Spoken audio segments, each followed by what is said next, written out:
Welcome back. Cattlemen sometimes seem to have their feet in two worlds: the modern, constantly changing, globalized world, and the one that values our industry's unique history and traditions. Cattleman to Cattleman's Brian Baxter reports from Missouri on one industry leader who successfully blends the old and the new. We've been here in this part since 1822 and 24 on land grants. We're still here and we still got cattle and we still enjoy it.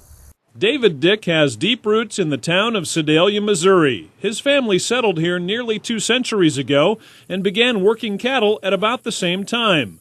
Additionally, David's been active in the community since he was a teenager. Oh, I do a lot of different things. I'm chairman of Soil and Water District, which is kind of interesting in itself. I've been sexton of Calvary Cemetery since I think 2002. And that's interesting in itself, in that they asked me to do that primarily because most of those folks that are already there in the cemetery are my ancestors. The interesting part of that is the genealogy side of it. You get calls from all over the country and we're looking for great aunt or great uncle or great great great grandpa, and are they there and what's it say on the tombstone and that kind of stuff. So you get to meet or become acquainted with a lot of people through that aspect of it. He's quite a historian. He loves history, going back and finding out about things in the neighborhood or in the county. I don't think a lot of people think that much about their communities. David's day job is the Missouri State Fair, an event that draws about 400,000 people every summer. He's currently the fair's treasurer and holds the dual positions of livestock and beef cattle superintendent. As the general livestock superintendent, I see all 19 livestock departments. That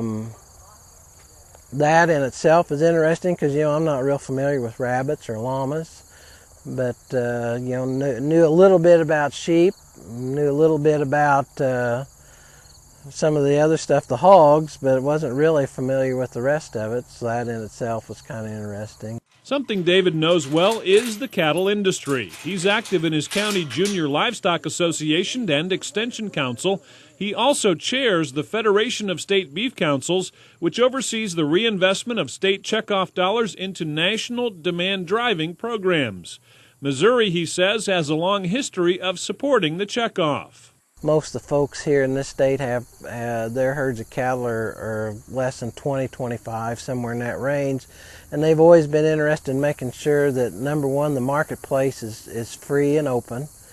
And then number two, that their product has a place on the store shelf and that folks want to buy it after it gets there. So it's always been, they understand the business model of it, and I think they understand that the checkoff is a very key part of that business model. David is also hands-on when it comes to his cattle. He and his father run a cow-calf operation. The deal with the cattle is you get to see your genetics perform over time.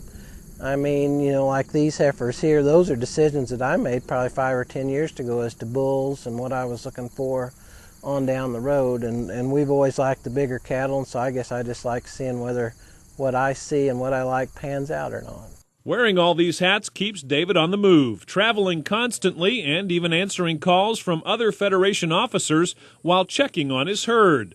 But that volunteer spirit has also brought him in contact with people from across the industry and given him a far-reaching perspective. The beef industry, as I've been able to see it, as I've been exposed to the different aspects of it, it's very resilient.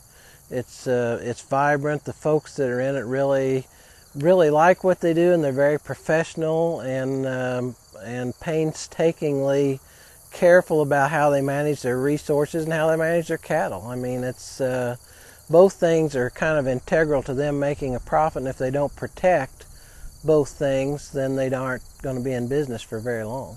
David is also concerned about the amount of capital it now takes to start a cattle operation, as well as the financial challenges facing the next generation. It used to be pretty easy to get into the cattle deal, pretty easy to get in, pretty easy to get out, and I'd say now it's probably not nearly easy enough to get into. It's still easy to get out of, but I'd say probably that's the biggest change. The age, we're beginning to age, the folks that are involved in this business, so it's probably the fact that we need to be mindful about getting the young folks started and how you do that, and that's actually a dollars and cents capital issue. And David thinks it's important for producers to remember that they are in the food business, a fact that is sometimes overlooked. It's all about the cattle and how many head and how many dollars and cents, but ultimately we're in the meat business. And when you're in the food business, that's kind of a position of trust. And you need to remember that you have this trust. And we do have a good trust with our consumer, but I think we just need to remember that we're in the meat business more than we are the cattle business. David is working to make sure his community and the cattle industry continue to thrive. And he says it's been fun watching people he's known since childhood come into the industry. There's always a surprise in that the kids that usually sometimes don't ever act like they were interested in that calf or that pig or that lamb wind up being really interested in it, after they get married and have kids of their own, which is always kind of fun to watch that second and almost sometimes third generation now come back into the process that I went through when I was a kid. And I do that primarily because somebody did it when I was a kid, and so it's kind of giving back. Reporting from Sedalia, Missouri, I'm Brian Baxter for NCBA's Cattleman to Cattleman.